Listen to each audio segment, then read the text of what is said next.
sonde muda. Betul kok? Menjadi seorang murid Kristus bukan muridnya siapa-siapa, bukan murid A, si B, si C, tidak. Tetapi menjadi murid Kristus itu tidak mudah. Ya, banyak golongan, banyak hinaan, banyak fitnahan, banyak omongan yang lain-lain. Tetapi ketika kita berada di dalam Tuhan, kita percaya bahwa Tuhan beda adalah milik Kristus, maka Tuhan katakan bahwa kita adalah menjadi murid Kristus. Murid Kristus itu tidak gampang dan tidak mudah seperti apa yang kita bayangkan. Tetapi menjadi seorang murid itu, bagaimana dia harus tekun, bagaimana dia harus setia, bagaimana dia harus terus mengandalkan Tuhan di dalam hidupnya, sekalipun berbagai macam tantangan, sekalipun berbagai macam hambatan, sekalipun ada hinaan, ada omongan yang dihadapinya. Tapi ketika kita menjadi murid Kristus, Tuhan berkata, engkau ada bersama-sama dengan aku. Amin. Tuhan tidak pernah melepaskan tangan kita. Menjadi seorang murid itu, Tuhan tidak pernah melepaskan tangan kita. Dia berkata, sekalipun engkau sebagai yatim dan piatu. Tapi itu bagi manusia, tapi bagi Tuhan tidak. Amin. Amin. Sebagai umat manusia, umat ciptaan Tuhan, orang-orang yang mengandalkan Tuhan, orang-orang yang hidup di dalam Tuhan, Tuhan berkata, sekalipun barang siapa tidak memikul salibnya dan mengikut aku, ia tidak dapat menjadi muridku. Menjadi murid Kristus itu banyak hal yang kita harus hadapi, banyak hal yang harus kita gumuli. Tidak semudah, seindah apa yang kita bayangkan. Tidak semua orang menyebut dirinya sebagai pengikut Kristus itu layak disebut murid Kristus. Mengapa? Karena untuk menjadi murid Kristus yang sejati ada dari syarat-syarat. Syarat-syarat menjadi seorang murid Kristus, Tuhan berkata, yang pertama dikatakan di dalam Lukas pasal yang ke-9 ayat yang ke-23. Lukas pasal 9 ayat yang ke-23 dikatakan, di sini Yesus berkata,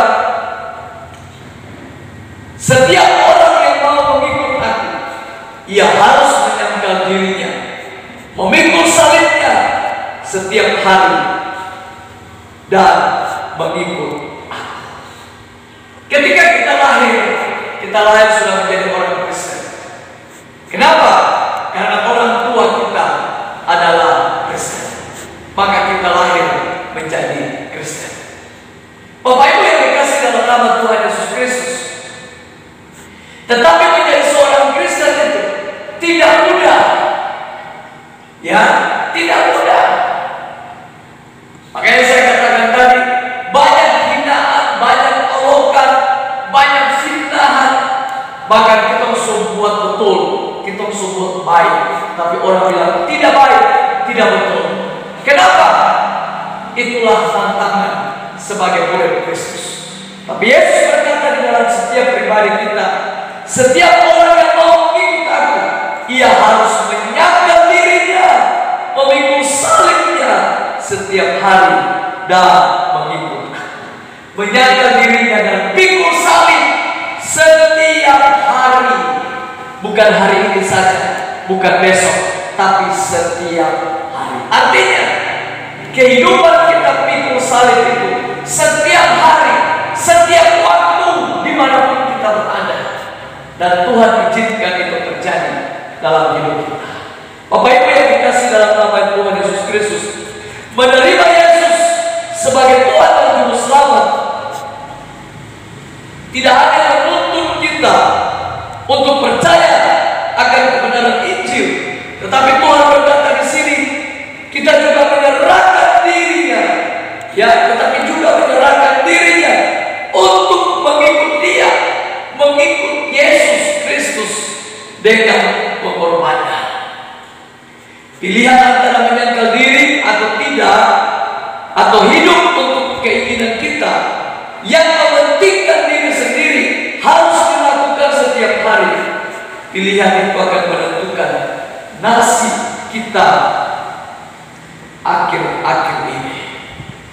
Bapak Ibu yang dikasih dalam nama Tuhan Yesus Kristus, bila seorang hanya ingin memuaskan keinginannya, keinginan dagingnya, kemudian enggan menanggalkan manusia lama, itu artinya tidak ada yang penyangkalan diri di dalam setiap kehidupan kita.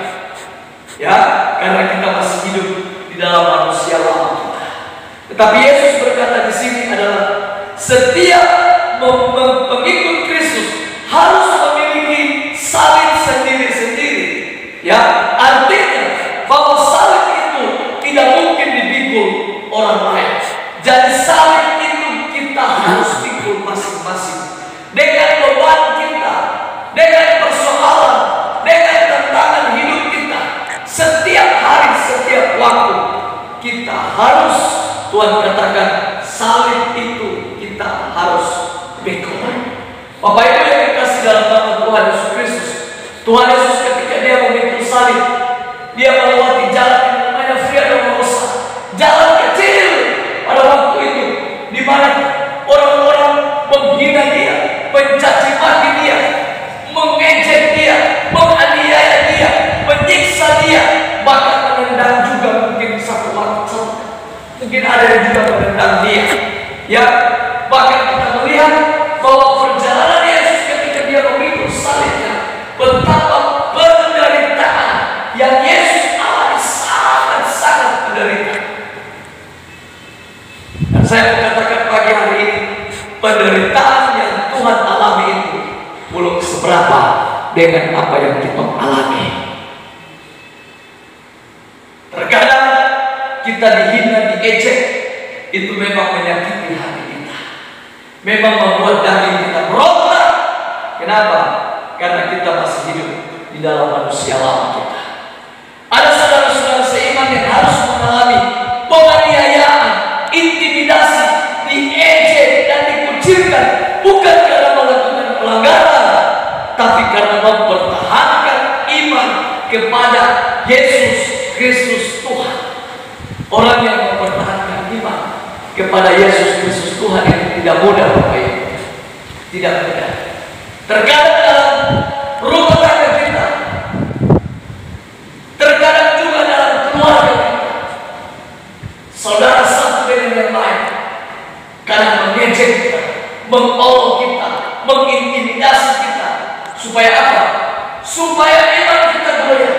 Tapi ingat baik-baik, orang-orang yang berada di dalam iman kepada Yesus Kristus Tuhan, dia tidak pernah akan goyah. Amin.